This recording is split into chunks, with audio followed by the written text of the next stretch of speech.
Saya tidak butuh anggaran dari negara, yang saya butuhkan adalah goodwill, political will. Apa yang mau dilakukan? Mau tidak keluar anggaran kok, maksud mengeluarkan aturan untuk menghalangi. Untuk apa?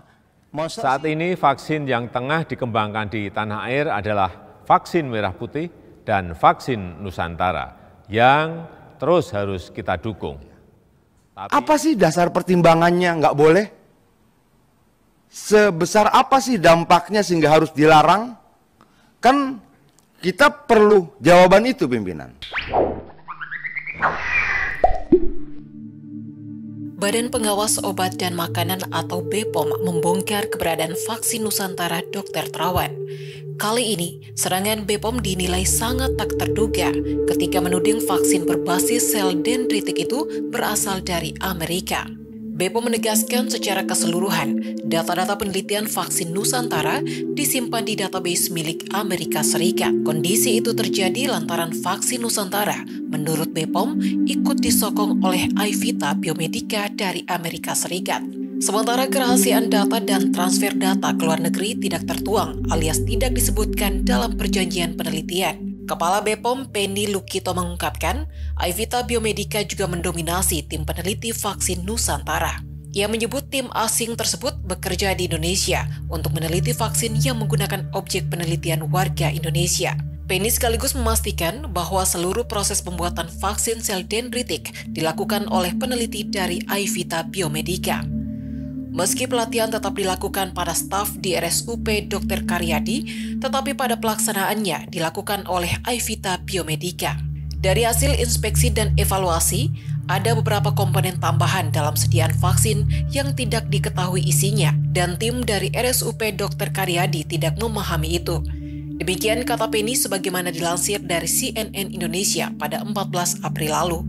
Tak hanya itu, Penny menyebut vaksin Nusantara mayoritas menggunakan komponen impor dari Amerika Serikat. Komponen itu mulai dari antigen, granulocyte macrophage colony stimulating factor atau GM-CSF, medium pembuatan sel, dan alat-alat untuk persiapan. Dengan temuan-temuan itu, Penny lantas menyoroti vaksin Nusantara dengan klaim vaksin buatan anak bangsa, sebab dalam praktiknya seolah jauh dari kaidah dan definisi tersebut. Tak hanya Penny Lukito, tudingan yang sama juga datang dari juru bicara Satgas Penanganan COVID-19 Wiku Adhisa Smito. Menurut dia, vaksin Made in Terawan itu merupakan jenis vaksin yang dikembangkan di Amerika, namun diuji cobakan di Indonesia. Sebenarnya, pemerintah tidak akan mempersoalkan vaksin buatan Terawan jika mengantongi izin BPOM. Tudingan yang lebih sadis lagi datang dari epidemiolog Universitas Indonesia Pandu Riono. Dia mengingatkan, sekali seorang ilmuwan berbohong, maka akan terus berbohong menutupi kebohongan sebelumnya.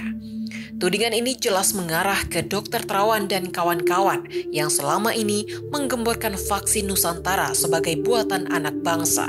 Sementara menurut Pandu terjadi kekonyolan pada proses uji klinis fase 1 vaksin Nusantara. Tepatnya saat BPOM mengungkapkan tim vaksin Nusantara yang cenderung diisi peneliti asing. Bukan hanya didominasi tim dari iVita Biomedical, antigen virusnya ternyata juga impor. Menurut dia, yang asli lokal hanya darah orang Indonesia, sehingga tidak tepat mengklaim karya anak bangsa. Hal senada juga dikatakan epidemiolog dari Universitas Griffith Australia, Diki Budiman. Menurut dia, nama vaksin Nusantara tidak lagi tepat digunakan, terlebih proses uji klinisnya menyalahi aturan, sehingga tidak bisa dijadikan prioritas untuk diberikan ke masyarakat. Saking sudah kelewat batas, Diki meminta pemerintah tegas menyelesaikan polemik vaksin Nusantara ini. Menurutnya, tidak ada ruang bagi pengembang vaksin yang tidak taat aturan. Jika nantinya Terawan CS masih tidak patuh aturan main, ia mendukung proses pemberian sanksi. Mendengar berbagai tudingan yang menyayat hati ini, inisiator vaksin Nusantara Letnan Jenderal TNI Purnawirawan Dr. Terawan Agus Putranto akhirnya buka suara. Ia mengaku sudah mendengar berbagai tudingan tersebut. Terawan memilih diam karena menurutnya semua orang bebas berpendapat. Mantan Menteri Kesehatan itu mengaku hanya perlu membuktikan lewat karya dan tidak perlu menjawab tudingan yang dialamatkan pada vaksin tersebut. Ia menegaskan bahwa kehadiran orang asing dalam penelitian vaksin tersebut memang benar. Namun, mereka datang hanya untuk melihat bagaimana orang Indonesia bekerja.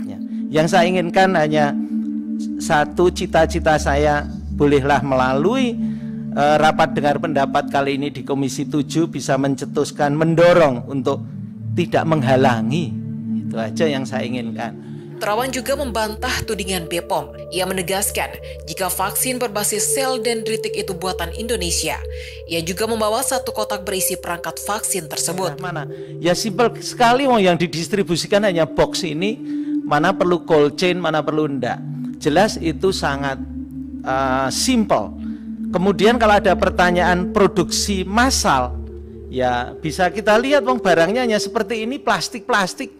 Mungkin di pasar gembrong juga kadang-kadang bisa ditemukan. Dalam perangkat di kotak tersebut, ia menyatakan 90% lebih merupakan bahan produksi vaksin yang sudah ada dan dibuat di Indonesia. Hanya 2 bahan yang dikatakan olehnya berasal dari Amerika Serikat. Cuma kita mohon kalau bisa, mosok sih ada kendala untuk uji klinis 3 aja harus tidak boleh. Itu yang menurut saya agak melukai hati. Dan saya juga tetap ingin bertahan bisa saya kerjakan di Indonesia, tidak dipindahkan ke negara lain. Karena sangat... Anggota tim peneliti vaksin Nusantara Muhammad Karyani juga ikut membantah soal informasi yang mengatakan bahwa vaksin Nusantara bukan karya anak bangsa. Ia menegaskan bahwa tawaran bantuan dari Amerika Serikat merupakan proses transfer alih teknologi. Nantinya Indonesia akan secara bertahap melakukan pengembangan vaksin ini secara mandiri dan penuh. Sampel darahnya, kata Karyani, merupakan darah orang Indonesia. Demikian juga pengerjaannya dilakukan oleh anak bangsa Indonesia. Jadi, sebenarnya ada apa di balik kisruh vaksin Nusantara ini? Kalau boleh, IPedia menyarankan sebaiknya BPOM, Terawan dan tim, Ikatan Dokter Indonesia dan semua pihak yang terlibat membuka ruang dialog yang produktif sehingga kisruh ini tidak berlanjut. Celah uji klinis yang masih menjadi pekerjaan rumah juga harus disempurnakan. Kalau perlu, penelitian vaksin ini dilakukan secara terbuka sehingga semua orang bisa mengakses sehingga terhindar dari pikiran konspiratif dan curiga. Semua ini tentu dilakukan atas niat baik, yakni mengakhiri pandemi dari bumi Nusantara. Saat ini vaksin yang tengah dikembangkan di tanah air adalah vaksin merah putih dan vaksin Nusantara yang terus harus kita dukung. Tapi untuk menghasilkan produk obat dan vaksin yang aman, berkhasiat, dan bermutu, mereka juga harus mengikuti kaidah-kaidah saintifik, kaidah-kaidah keilmuan, dan uji klinis harus dilakukan sesuai prosedur yang berlaku, terbuka, transparan, serta melibatkan banyak ahli. Persyaratan dan tahapan ini penting dilakukan untuk membuktikan bahwa proses pembuatan vaksin sangat mengedepankan unsur kehati-hatian dan dapat dipertanggungjawabkan secara ilmiah, sehingga vaksin yang dihasilkan aman dan efektif penggunaannya. Jika semua tahapan sudah dilalui, kita percepat produksi untuk memenuhi kebutuhan di dalam negeri akan vaksin.